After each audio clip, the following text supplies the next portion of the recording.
I was deep inside the guts of server rack 4, inhaling the comforting scent of ozone and dust bunnies when the summons came. It wasn't an email.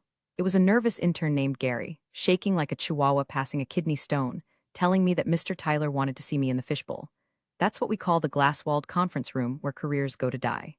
I wiped the thermal paste off my hands onto my jeans, because screw the dress code. I'm the one keeping the lights on, and headed upstairs.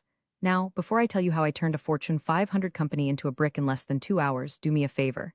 If you like watching rich kids get reality checked by the working class, hit that subscribe button and smash the like. It helps the algorithm almost as much as scotch helps my patience. Thanks. Anyway, back to the execution. I walked into the fishbowl. The air conditioning was set to meat locker, probably to keep the reptilian executives from overheating. Sitting in the CEO's chair, my boss's chair, was his son, Tyler. Tyler looks like he was 3D printed by a committee of frat boys who think entrepreneur is a personality trait. He's got that haircut that costs $300 to look like he just woke up, and teeth so white they threaten to blind pilots mid-flight. Next to him was a guy I'd never seen before, wearing a hoodie that probably cost more than my car, tapping away on a tablet like he was hacking the Pentagon. Spoiler alert, he was probably playing Candy Crush. "Rebecca," Tyler said, not looking up from his phone. "Thanks for coming up. Take a seat." I didn't sit. I've been working at this company since Tyler was struggling with the concept of potty training. I've survived 3 mergers, a ransomware attack by a Russian syndicate, and the great coffee machine explosion of 2018. I don't sit for junior varsities. What's up, Tyler? The network is green, the backups are verified, and unless you're about to tell me the building is on fire, I have a migration to finish. Tyler finally looked up. He gave me that pitying smile, the kind you give a dog right before you drive it to the farm upstate. "Yeah, about that. We're making some changes. Strategic pivots. We're moving to a cloud-native, synergy-focused infrastructure." I blinked. "Tyler, those are buzzwords. They don't mean anything. Our infrastructure is already hybrid cloud. I built it." "Right," he said, waving his hand dismissively. "But it's clunky, old school like you. We need fresh eyes. This is Braden." He gestured to Hoodie Guy. "Braden is a visionary. He's going to be taking over as CTO effective immediately." The silence that followed was loud enough to break glass. "CTO, Tyler. I'm the systems coordinator. I report to the CEO. Your dad, where is he?" "Dad's on a flight to Tokyo. He put me in charge of operations while he's gone, and my first operation is trimming the fat. You're out, Rebecca." It hit me like a physical blow to the gut. 10 years. 10 years of 3 a.m. alarms, of missing birthdays because a database corrupted, of babysitting servers that were older than the interns, and I was being replaced by a guy named Braden who looked like he vaped custard-flavored poison. "You're firing me," I said, my voice dangerously low. "For him? We're letting you go," Tyler corrected, flashing a smile that was all veneers and no soul. "Severance is standard, but we need your keycard and your admin credentials. Now." Braden finally spoke up. "Yeah, if you could just write down the root passwords on a sticky note, that'd be chill." A sticky note. He wanted the keys to a global logistics infrastructure on a sticky note. The rage started in my toes. It burned hot and fast, scorching its way up my spine. But on the surface, ice. I let out a breath that smelled like stale office coffee and the Marlboro I'd smoked in the parking lot an hour ago. "Okay," I said. Tyler looked surprised. "Okay, sure, you want the keys, you got 'em." I pulled out my phone. I opened the admin app, the one I wrote myself because the vendor software was garbage. I tapped logout. Then I looked Tyler dead in the eye. "I'm logging out of the master control console, but you should know something before I walk out that door." Tyler rolled his eyes. "Make it quick, Rebecca. We have a synergy meeting." "The system," I said, my voice steady as a flatline, "is built on a dead man's switch. It requires a biometric handshake, my thumbprint, every 120 minutes to verify system integrity. It's a failsafe I installed after the 21 breach. Your dad authorized it." Tyler laughed. It was a wet, ugly sound. "A biometric handshake? What is this, a Mission Impossible movie? Get real." "It's not a movie, Tyler. It's a compliance requirement. Without my scan, the validation protocols will fail. When they fail, the system assumes a hostile takeover. It locks down everything. We'll just bypass it," Braden said, not looking up from his tablet. "I know Python. You know Python?" I almost laughed. "Kid, this system is written in a mix of legacy COBOL and Spite. Python won't save you. You have exactly 2 hours before the servers go dark. And when I say dark, I don't mean the lights go out. I mean the databases encrypt themselves, the vendor APIs sever connection, and the warehouse robots freeze in place." Tyler stood up, trying to loom over me. "You failed? You're bluffing. You're just trying to scare us so we keep you on the payroll. Hand over the laptop and get out. Security will escort you." I placed my company laptop gently on the table. I set my badge on top of it. I looked at the clock on the wall. 10 o'clock a.m. exactly. "Tick-tock, Tyler," I said. "You've got until noon. Good luck with the synergy." I turned on my heel and walked out. I didn't slam the door. I didn't scream. I just walked. But in my head, I was lighting a match and tossing it over my shoulder. The fuse was lit. Now, I just had to wait for the boom. The walk to the elevator felt like a funeral procession of one. The fluorescent lights buzzed overhead, a sound I usually tuned out, but today it sounded like a choir of dying flies. People nodded at me as I passed the cubicle farms. Karen from accounting waved. She didn't know. Nobody knew yet that the captain had just been thrown overboard, and the ship was being steered by a couple of toddlers on a sugar high. I stepped into the elevator and pressed G. As the doors slid shut, cutting off the view of the office I'd practically lived in for a decade, I felt a strange sensation in my chest. It wasn't panic. It was lightness. The weight of the servers, the constant low-level anxiety about uptime, the 24/7 on-call status, it was gone. I walked out into the parking lot. The sky was that flat, noncommittal gray it loves so much. I leaned against my truck, a beat-up Ford F-150 that had seen more mileage than a politician's promise, and fumbled for my pack. I lit a cigarette. The smoke hit my lungs like an old friend. I inhaled deep, holding it until my vision swam a little, then exhaled a plume of gray into the gray air. 2 hours, I whispered to the asphalt. Upstairs, in the climate-controlled fishbowl, I knew exactly what was happening. Tyler was probably high-fiving Braden. They were probably talking about how easy it was to clear out the dead wood. She's just bitter, Tyler would say, spinning in the CEO's chair. Biometric handshake, please. Who does she think she is? The Pentagon? Braden would be inspecting my laptop. Dude, this thing is a brick. It's a ThinkPad from like 4 years ago. How did she even work on this? I'm gonna order us some MacBook Pros. We need the Retina displays for the dashboard. Do it, Tyler would say. Company card, we're upgrading everything. They wouldn't even try to log in for another 20 minutes. They'd be too busy planning their office decor or ordering craft kombucha for the break room. But the system doesn't care about kombucha. The system is a cold, mathematical beast. At 10:15 a.m., the first scheduled task would attempt to run. It's a simple script, a heartbeat check that pings the external vendor gateways just to say, hey, we're still here. I imagine the code executing.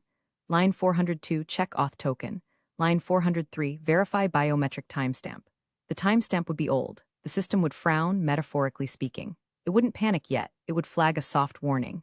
A little yellow light on the main dashboard. But Tyler and Braden weren't looking at the main dashboard. They were probably looking at sneaker drops on StockX.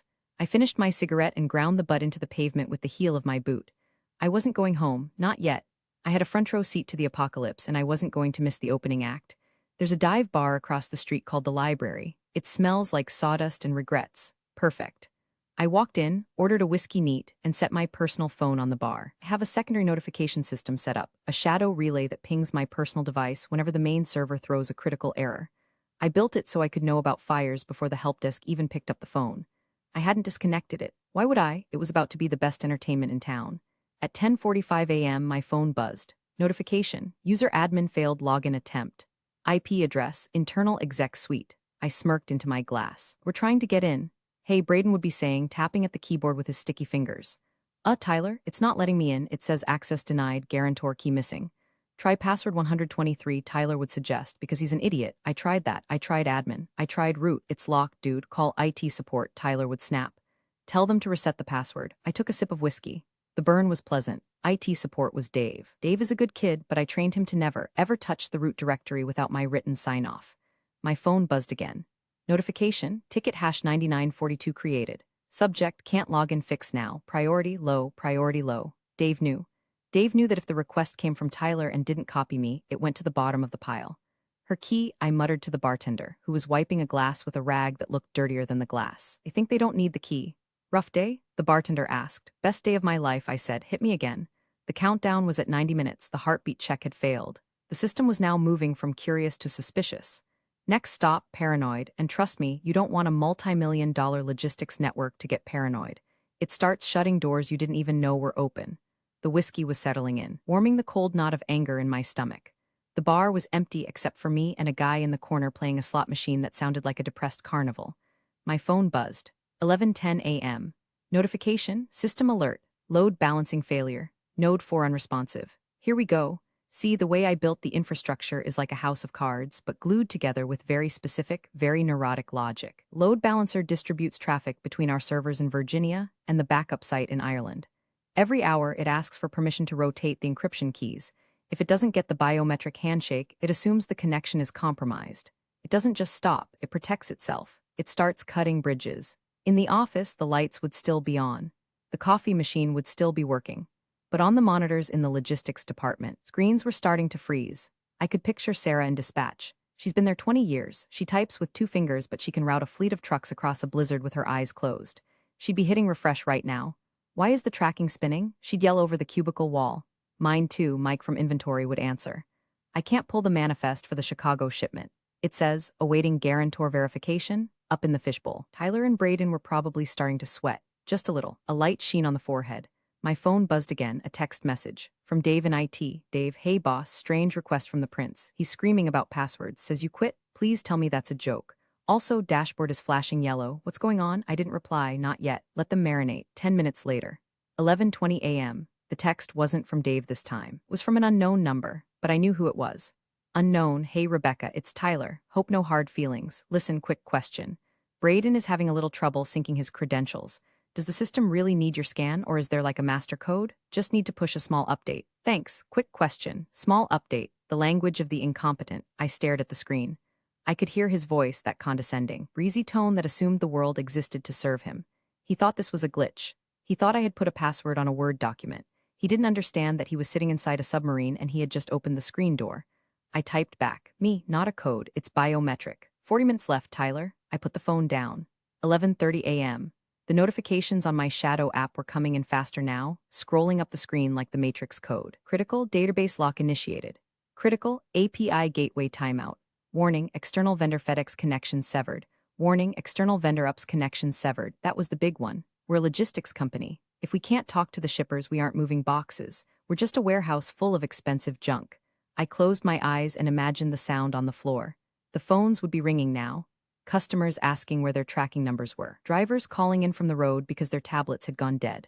The hum of the servers in the basement would be changing pitch, the fans spinning up to max speed as the processors tried to resolve the deadlock, getting hotter and hotter, screaming into the void for a key that wasn't there. My phone rang. It was Tyler. I let it ring. It rang again and again. I picked up on the fourth try. Hello? I sounded bored. I sounded like I was browsing Netflix for a documentary about cheese. Rebecca, Tyler's voice was an octave higher than usual. Pick up the damn phone. Why is the shipping module down? We're losing $40,000 a minute. I told you, Tyler, dead man's switch. The system thinks the cockpit is empty. It's putting the plane in the ocean to keep it from being hijacked. Fix it. Give me the code. I can't give you a fingerprint over the phone, genius. Unless you want me to fax you my thumb? This is sabotage. He screamed. I'll sue you. I'll have you arrested for cyber terrorism. I didn't do anything, Tyler. That's the point. I'm doing exactly what you told me to do. I'm gone. The system is working exactly as designed. It's verifying that the authorized administrator is present. You fired the authorized administrator. This is on you. Braden says he can bypass it. He's in the command shell right now. I laughed. A genuine belly laugh. Braden is in the command shell, Tyler. Tell Braden that if he tries to force a mount on the encrypted drive without the key, the system activates the scorched earth protocol. It deletes the encryption headers. Data turns to noise. Forever, there was a muffled conversation on the other end. I heard Braden's voice sounding panicked. Wait, she said, scorched earth, dude, stop typing. Stop typing, you're bluffing, Tyler said, but his voice was shaking. Try me, you have 25 minutes, I hung up. The bartender poured me another shot without me asking. Sounded intense, he said. Just walking a guy through a reboot, I said, swirling the amber liquid. He's having trouble with the on switch. The bar was starting to fill up with the lunch rush, mostly guys from the nearby construction site, dust on their boots, exhaustion in their eyes. My people. I blended right in, except my exhaustion was existential, and my dust was metaphorical. My phone was now vibrating so constantly, it felt like an angry hornet on the bar top. 11:40 a.m.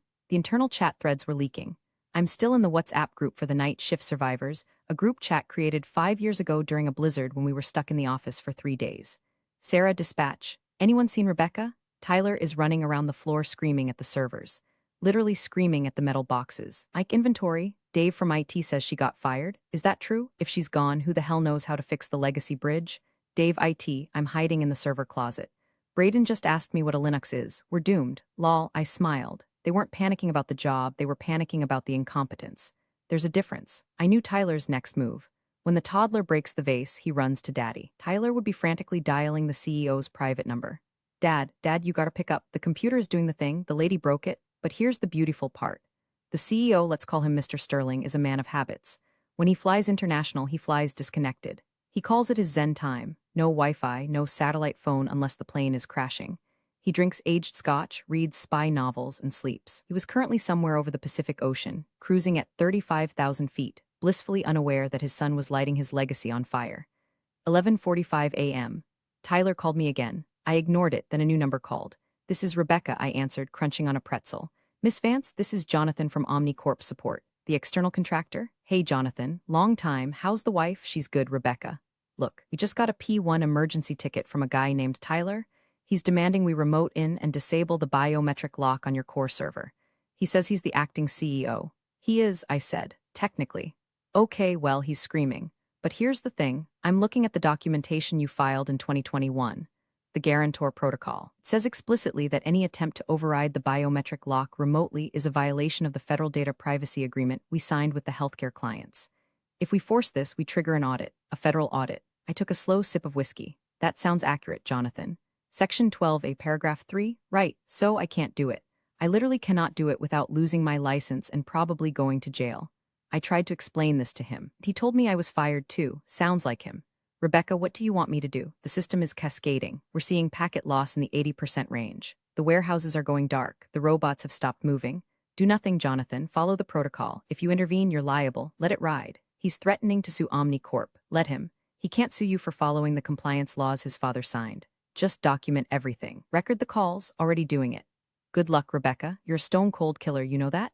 I'm just a tech for data, Jonathan. Just fixing the flow. I hung up. 11:50 a.m., 10 minutes. The complication for Tyler wasn't just the tech. It was the web of legal and bureaucratic armor I had built around that tech. He thought he was fighting a computer program. He didn't realize he was fighting the entire U.S. legal code regarding data privacy. I had built that wall not to keep hackers out, but to keep idiots like him from getting in. I knew deep down that one day Mr. Sterling would retire and this haircut in a suit would take over. I had prepared for this day for years. The text came through from Dave again. Dave, Tyler is crying, like actual tears. He's in the fishbowl, banging on the glass. Braden is sitting on the floor with his head in his hands. The lights in the hallway just flickered. Is that normal? Load shedding. The system is cutting power to non-essential circuits to preserve the core memory. Tell everyone to save their work locally. The network drives are about to vanish. Dave, you're scary. I love you. I wasn't scary. I was just thorough. The bartender looked at me. You waiting for someone? Yeah, I said, checking my watch. I'm waiting for an apology. 11:55 a.m. 5 minutes to midnight, or noon technically, but it felt like midnight. My phone rang. Was Tyler again? I let it ring 3 times. 4. On the 5th ring, I slid the green icon. Rebecca, his voice was different now. Gone was the arrogant boardroom bark. Gone was the shrill panic. This was the voice of a man looking over the edge of a cliff and realizing he forgot his parachute. It was quiet, defeated. Hey, Tyler. Found that sticky note yet? Please, he said. Please, Rebecca. Stop it. I'm sorry. Okay? I'm sorry I fired you. Just come back. Come back and fix it. We can talk about a contract. Consultant basis. Consultant basis, I repeated, tasting the words. They tasted like cheap ash. You fire me after a decade, humiliate me in front of a guy who wears a hoodie to a board meeting, and now you want to hire me back as a consultant? I can't restart the system, Rebecca. The contractors won't touch it. They're citing some legal thing. It's not some legal thing, Tyler. It's the law. Go to my desk. Is my laptop still there? Yes, he sniffled. It's right here. Open it. It's locked, but you can access the public read-only folder from the guest account. Do it. I heard him fumbling. Okay, I'm in guest account. Go to the folder marked Doomsday. Yes, I actually named it that. Open the PDF titled Compliance Protocols 2023. I see it. It's 300 pages. Go to page 42. Section 12A. Read the highlighted paragraph. Aloud, I heard the silence of him scrolling. Then, a shaky breath. In the event of a system-wide reset or administrative change, he read, his voice trembling, the primary system guarantor, that's you, must be physically present to authenticate the chain of custody. Failure to provide biometric verification constitutes a breach of the Federal Data Protection Act, Level 4. Keep reading, Tyler. The bold text. Any attempt to bypass, circumvent, or spoof this authentication will result in an automatic notification to the Department of Homeland Security, Cyber Division, and an immediate freeze of all company assets pending federal audit. Silence. Long, heavy, terrified silence. You rigged the system to call the feds? I didn't rig it, Tyler. I secured it. We handle medical logistics. We move sensitive data. That protocol protects us from Russian hackers, and apparently protects the company from you. If Braden tries to force it, then you aren't just bankrupt, I said, leaning back on the bar stool.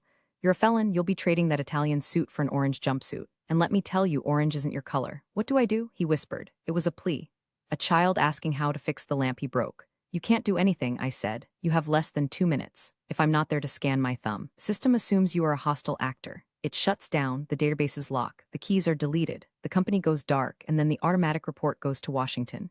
Come back, he begged. Name your price. Anything, double your salary, triple it. I looked at the clock on the wall. 11:58 a.m. It's an 8-minute drive from the bar to the office, Tyler.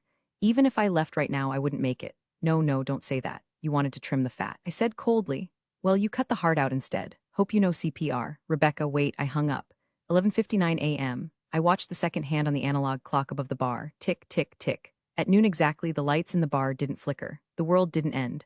But on my phone screen, the waterfall of notifications stopped. It just froze. And then a single, final notification appeared. Red text on a black background. System status, lockdown initiated.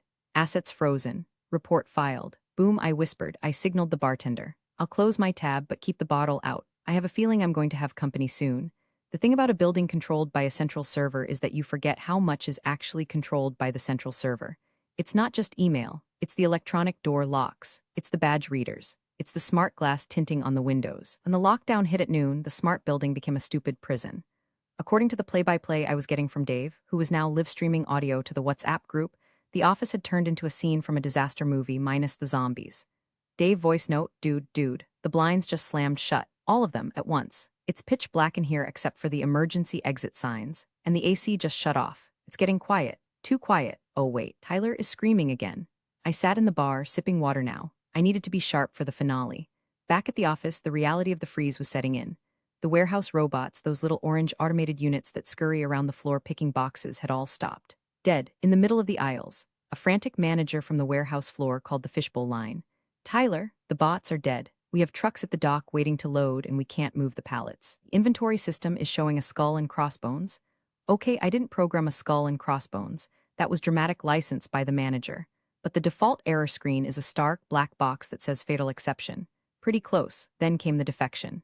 Braden, the visionary, realized that this wasn't a coding challenge. This was a career-ending event. Dave narrated the scene via text. Dave, Braden just stood up. He threw the tablet on the table. He's yelling at Tyler. I didn't sign up for this. You said it was a simple reorg. I'm not going to jail for your dad's company. I could visualize it perfectly. The hoodie adjusting. The frantic packing of the backpack. Dave, Braden is running. He's actually running to the stairs. He tried the elevator, but it's locked out. Ha ha ha ha. He has to walk down 12 flights. Tyler was alone in the dark. A glass room that was rapidly heating up because the HVAC was offline, controlled by the BMS, which was linked to the core server, which I controlled. My phone buzzed. It wasn't Tyler. It was a notification from flight tracking software.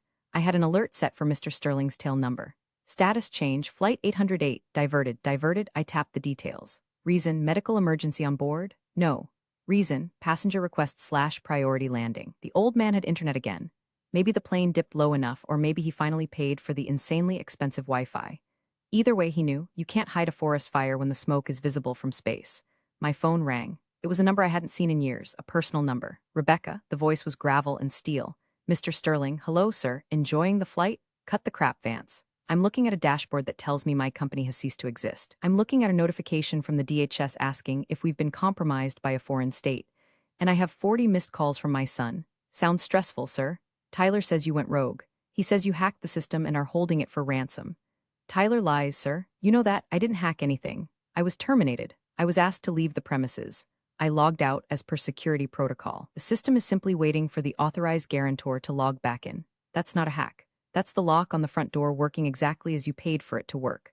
There was a long pause on the line, the sound of jet engines humming in the background. He fired you? Yes, replaced me with a kid named Braden who thinks Python is a snake, and you let the system crash. I didn't let it crash, sir. I honored the chain of command. You put Tyler in charge. Tyler put me on the street. The system followed the logic. He grunted. It was a sound of reluctant respect. I'm landing in 40 minutes. The pilot is pushing the engines to the red line. Get your ass back to the office, Rebecca. I don't work there anymore, sir. I was fired. Remember, Rebecca? I'm enjoying my unemployment. The beer is cold. Rebecca, don't play poker with me. I taught you how to bluff, and I learned from the best, but I'm not bluffing. If you want me to fix this, it's not going to be as an employee. And it's not going to be cheap. We'll talk when I get there. Meet me in the lobby. 40 minutes. I might be busy. Vance, he barked. Get to the damn office. The line went dead. I smiled. The leverage wasn't just back, it was multiplying. I paid my tab. Keep the change, I told the bartender. I have to go rescue a kitten from a tree. A very expensive, very stupid kitten. I walked out to my truck. The sun was trying to peek through the gray clouds. It felt good. The drive back was slow. I obeyed every speed limit. I stopped at every yellow light, let them sweat. Let the silence of the dead warehouse sink into the walls. When I pulled into the parking lot, it was chaos. Logistics trucks were backed up onto the main road, honking. Drivers were standing around smoking, looking confused. The building itself looked dark, lifeless. I parked in my usual spot. I didn't go in. I leaned against the hood of my truck, crossed my arms, and waited. The king was coming home, and the prince was about to get dethroned. A black town car screeched into the lot, bypassing the line of idling trucks by hopping the curb. Classic Sterling. He drives like he negotiates, aggressively and without regard for obstacles. The car stopped right in front of the main entrance. The door flew open and Mr. Sterling stepped out. He's 65, built like a retired linebacker with silver hair and a face that looks like it was carved out of granite. He was wearing a travel tracksuit, velour, expensive, which somehow made him look more terrifying than a suit would have. He spotted me leaning against my truck. He didn't wave. He just jerked his head toward the door. Follow. I took my time walking over. We entered the lobby together. It was dim. The emergency lights cast long, eerie shadows. The receptionist was gone. Security guards were standing around looking nervous. Mr. Sterling? The head of security gasped. Sir, nothing works. The turnstiles are locked. Sterling didn't answer. He walked up to the turnstile, grabbed the metal bar, and kicked the mechanism so hard something snapped. The bar spun freely. It works now, he growled. We took the stairs, 12 flights. Sterling took them 2 at a time, fueled by pure, unadulterated rage. I kept pace, my cardio fueled by spite. When we reached the executive floor, the silence was heavy. The glass walls of the fishbowl were fogged up from the heat. Inside, Tyler was sitting at the head of the table, his head on the mahogany surface, surrounded by empty water bottles and the debris of his failure. Sterling threw the door open. It slammed against the glass wall with a sound like a gunshot. Tyler jumped a foot in the air. Dad, thank God, you're here. It's a disaster. Rebecca sabotaged us. Sterling walked over to the table. He didn't look at me, he looked at his son. Sabotage? Sterling asked, his voice deceptively calm. Yes, she put a bomb in the code. She locked us out. I see. Sterling picked up my laptop, which was still sitting where I left it. And why did she do that? Because we were making changes, strategic shifts, and she got defensive. I fired her, I said from the doorway. My voice was quiet, but it cut through the room. Tyler fired me. At 10 o'clock a.m. for being old school.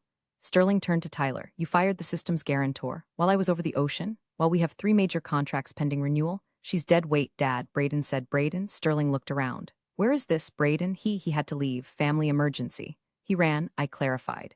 He realized he couldn't hack a mainframe with a tablet and he ran away before the feds showed up. Sterling looked back at Tyler. Disappointment in his eyes was worse than anger. It was total.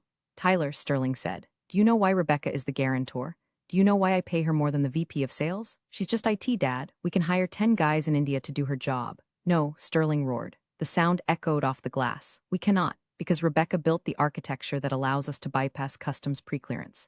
She wrote the code that integrates with the FDA database. She's the only reason we are not just a trucking company, but a secure logistics partner. He slammed his hand on the table. You didn't just fire an employee. You unplugged the life support machine because you wanted to charge your phone. Tyler shrank back into his chair. He looked very small. Sterling turned to me. Fix it. I didn't move. I can't, sir. I'm not an employee. Access is restricted to authorized personnel. Sterling stared at me. He knew this game. Rehire her, Tyler? What? Tyler squeaked. Rehire her, now. Apologize and rehire her. Tyler looked at me. His face was red, blotchy, and wet. Rebecca, I'm rehiring you. Sorry, I said. I'm not interested in my old position. The culture here seems a bit toxic. Sterling let out a short, sharp laugh. All right, Vance, you win. What do you want? Full autonomy, I said. No oversight from operations. No oversight from him. I pointed at Tyler. 5-year contract guaranteed and a 20% raise. Retroactive to the beginning of the fiscal year. Done, Sterling said immediately. And I want his office, I said, pointing to the corner office Tyler had occupied. The one with the view. The fishbowl is too hot. Sterling looked at his son. Get your stuff, Tyler. Dad, get your stuff. Tyler stood up, trembling. He grabbed his jacket. He didn't look at me. He shuffled out of the room like a beaten dog. Sterling looked at me. Are we good? We're good. Then, for the love of God, turn the lights back on. The walk from the fishbowl to the server room wasn't just a walk, it was a coronation. Sterling stayed upstairs to clean up the mess with the legal department and probably to yell at Tyler some more in private. I took the stairs down to the basement levels. As I passed the IT bullpen, heads popped up like prairie dogs. Dave was there, looking pale, when he saw me. His face broke into a grin that threatened to split his head open. She returns, he shouted. A cheer went up. Actual applause, people were clapping. The accountants, the dispatchers who had wandered down, the janitors, they all knew who actually ran this place. Status, Dave? I asked, not stopping my stride. Dave fell in step beside me. Bad. Core temp is critical. The automatic shutdown saved the hardware, but the software is in a coma. We have corruption in the index tables, and the biometric lock is in hard lock mode. It won't even accept a scan unless it's from the console. Of course it is, I said. I wrote it that way. We reached the heavy steel door of the server room. It was locked, obviously. The keypad was dark. It's dead, Dave said. We might have to drill the lock. Drill the lock? I scoffed. Dave, look under the fake fire extinguisher box. He looked. A key? A physical key? Analog backups, Dave. Always have an analog backup. I took the key, slid it into the cylinder, and turned. The heavy tumblers clicked, a sound more satisfying than any symphony. I pushed the door open. The rush of air hit me. It was hot. The AC had been off for over an hour. The room smelled of hot plastic and stressed silicon. The servers were humming loudly, their fans screaming at max RPM to fight the heat. The status lights, usually a calming blink of green, were solid amber or flashing red. It looked like the cockpit of a crashing spaceship. I walked to the main console. My chair, my battered, ergonomic mesh chair, was exactly where I left it. I sat down. The mesh felt like a hug. Okay, I said to the room. Mama's home. Dave stood behind me, hovering. What do we do? Do we need to reboot the whole stack? No, I said, cracking my knuckles. If we reboot now, we lose the cache. We need to perform a live resuscitation. I woke up the monitor. The screen was black with a single red prompt, identity verification required. System lockdown in progress. Remaining time until data purge, 000130. Whoa, Dave whispered. 1 minute 30? We were that close? Scorched earth, I said. I wasn't kidding. You were going to wipe the company. I was going to protect the data, I corrected, from unauthorized users. If Tyler had tried one more password guess, it would have happened 10 minutes ago. I looked at the fingerprint scanner. It was a small, glowing glass square. My hand hovered over it. For a second, just a split second, I hesitated. I thought about the disrespect. I thought about Tyler's white teeth and his synergy. I thought about how tired I was. I could just let it expire. Let the clock run out, walk away. Watch the whole thing burn down to the ground. I had the money. I could retire. But then I looked at the server racks. I built this. I wired these racks. I optimized these databases. This wasn't Tyler's company, it was my machine, and you don't let your machine die just because the owner is an idiot. Ready? Dave asked. Always, I said. I pressed my thumb against the glass. The scanner flashed green, a harsh, bright light in the dim room. The screen flickered, the red text vanished. Biometric match confirmed. Welcome, Administrator Vance. Canceling purge protocol, restoring systems. Started as a low rumble. The sound of the AC units kicking back on. The rush of cool air flooding the room. Then the lights on the server racks. One by one, they turned from angry red to amber. Then a cascade of green. It rippled down the rows like a wave in a stadium. Database mounted. API gateways connected. External vendor links restored. My phone buzzed. Notification, FedEx connection active. Notification, UPS connection active. We're green, Dave shouted, actually pumping his fist. We are green across the board. I typed in a few commands, smoothing out the load spikes, redistributing the traffic so the sudden influx wouldn't crash the gateways again. My fingers flew across the mechanical keyboard. Click, clack, click, clack. The heartbeat of the company. Upstairs, the lights would be coming on. The warehouse robots would be waking up, blinking their sensors and going back to work. The dispatch screens would refresh. Sarah would be yelling at Mike. The world would start turning again. I leaned back in my chair and exhaled. Good job, Dave. Go tell the floor we're operational. Tell them to clear the backlog. You got it, boss. He ran out of the room. I was alone again. I pulled up the security camera feed on my second monitor. I cycled through the cameras until I found the lobby. I saw Tyler. He was walking out the front door, carrying a cardboard box. It looked smaller than I remembered. He stopped at the curb, looking for a ride. His black car was gone. Sterling had probably taken the keys. He pulled out his phone, probably to call an Uber. I watched him for a minute. Synergy, I whispered. Then I switched the camera feed to the executive office, my new office. Sterling was standing there, looking out the window. He turned and looked directly into the security camera. He knew I was watching. He gave a curt nod. I nodded back, even though he couldn't see me. I opened my drawer, the one I had locked before I left. Inside was a bottle of decent bourbon and a bag of beef jerky, my emergency stash. I poured a splash into my world's okayest system admin mug. I took a sip. The system hummed around me. The fans were quieting down now, settling into their steady, rhythmic drone. It was the sound of money moving, the sound of logic, the sound of order restored. I wasn't just an IT lady. I was the ghost in the machine, and today the ghost one. I picked up my phone and typed one final message to the group chat. Me, system clear. Don't touch my settings again. See you all tomorrow. I put my feet up on the desk, lit a theoretical cigarette because the halon gas system is sensitive, sadly, and watched the green lights blink. We're all healed, especially my bank account. Big thanks for watching, you sneaky seniors. Subscribe to keep the coffee pot brewing revenge. Your ex-colleagues won't know what hit him.